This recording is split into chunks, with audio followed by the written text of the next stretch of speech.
இறையேசுவில் அன்பார்ந்த சகோதர சகோதரிகளே, திருமொழியும் அறிவும் பகுதியில் இன்று நாம் யோவான் நற்செய்தி பற்றி அறிந்து கொள்வோம்.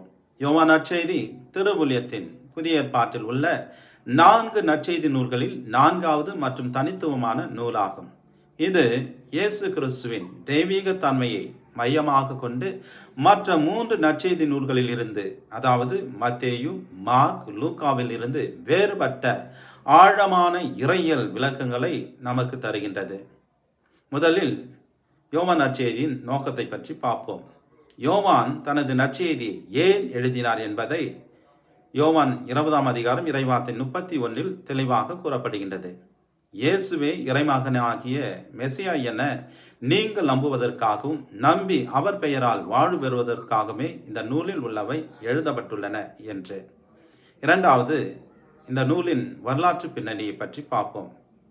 இதன் ஆசிரியர் திருத்தூதர் யோவான், இயேசு அன்பு செய்த சீடர் ஆவார். இதன் காலம் கிபி 90 முதல் 100 காலகட்டத்தில் எழுதப்பட்டிருக்கலாம் என்று நம்பப்படுகின்றது. எழுதிய சூழல் யூத சமய மரபுக்கும் புதிதாக வளர்ந்த கிறிஸ்துவ சமூகத்துக்கும் இடையே ஏற்பட்ட முரண்பாடு மற்றும் தற்பாறை கொள்கைகளை திருத்துவதற்காக எழுதப்பட்டதாக அறியப்படுகின்றது. மூன்றாவது, யோவான் நற்செய்தியின் முக்கிய கருப்பொருள் வாக்கு மனிதராதல். யோவான் 1ஆம் அதிகாரம் இறைவார்த்தை 1-18. இது நற்செய்தியின் முகப்புரையாக அமைந்துள்ளது. தொடக்கத்தில் வாக்கு இருந்தது.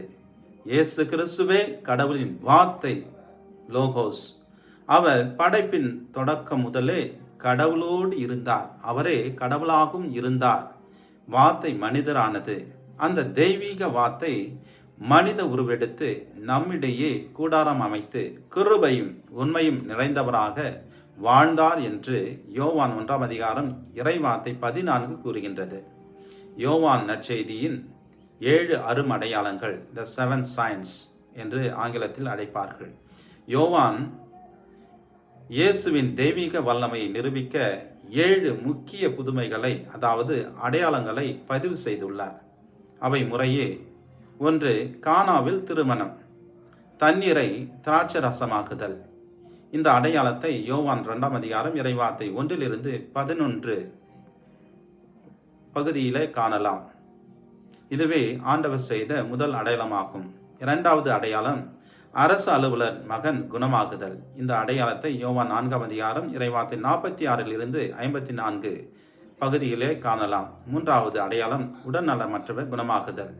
பெதஸ்தா குளம் அருகே இந்த அடையாளம் யோவான் 5ஆம் அதிகாரம் இறைவார்த்தை 1-9 முடிய பகுதியிலே காணலாம். 4வது அடையாளம் 5000 பேருக்கு அப்பம் பகிர்ந்தளித்தல்.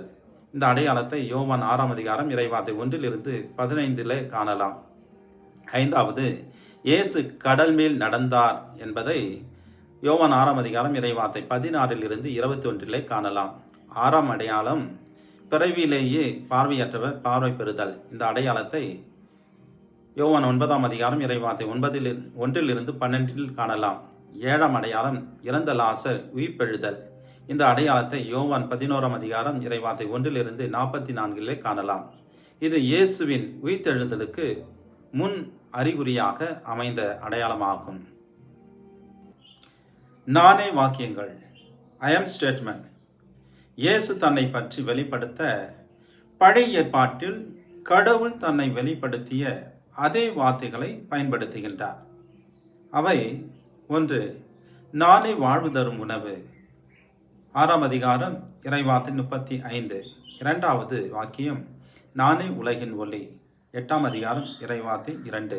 3ஆம் வாக்கியம் நானே ஆடுகளின் வாசல், 10ஆம் அதிகாரம் இறைவார்த்தை 7. 4ஆம் வாக்கியம் நானே நல்ல மேய்ப்பன், 10ஆம் அதிகாரம் இறைவார்த்தை 11.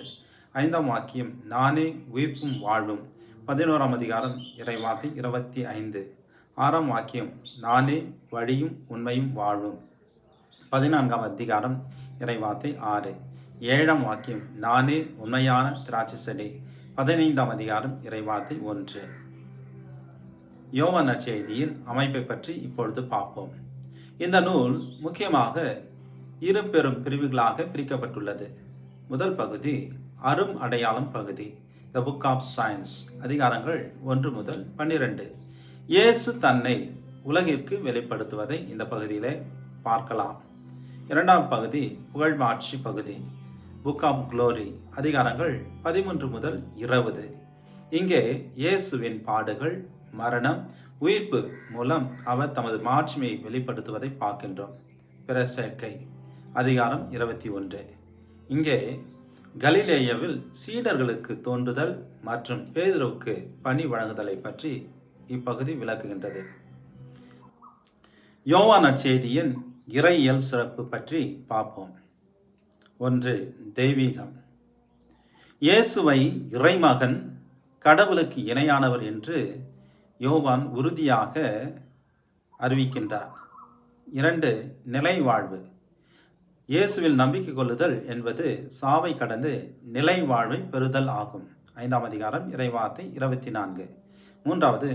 தூய ஆவியானவர். இயேசு தனது சீடர்களுக்கு வழிகாட்டவும் அவர்களை ஆறுதல் படுத்தவும் தூய ஆவியானவரை அனுப்புகின்றார். அதிகாரங்கள் 14 முதல் 16. 4. அன்பு பணி. இறுதி இரவு உணவின் போது சீடர்களின் காலடிகளை கழுவி பணிவிடை புரியும் அன்பை முன்மாதிரியாக அவர்களுக்கு கற்பிக்கின்றார்.